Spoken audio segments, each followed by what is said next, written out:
I serviced a couple of cars recently, so I thought I'd share with you my experience with the air filters. On the left hand side we've a filter that's only done 12,000 miles, on the right hand side over 37,000. We'll start with the left hand with a visual inspection, and you can see that isn't that dirty really. This car does very low mileage even though the filter's been in the car for about 3 years. There's some slight discoloration around where the intake is, but once you open up the fins on the air filter you'll see that most of them are actually the original colour of the filter, and there isn't actually that much dust that's penetrated into it.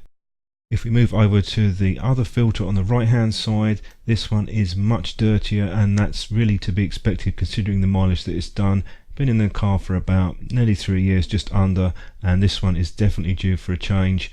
And you can see, opening up the fins again, really dirty on the inside, and most of the surface area is covered in dirt.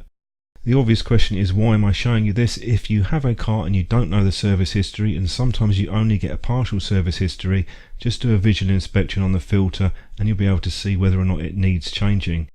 I was also one of those people that thought that the filter had to be changed either every service or every other service, but in reality the Haynes manual says every 40,000 miles or 4 years, so not that often unless you're clocking up big mileage on your car.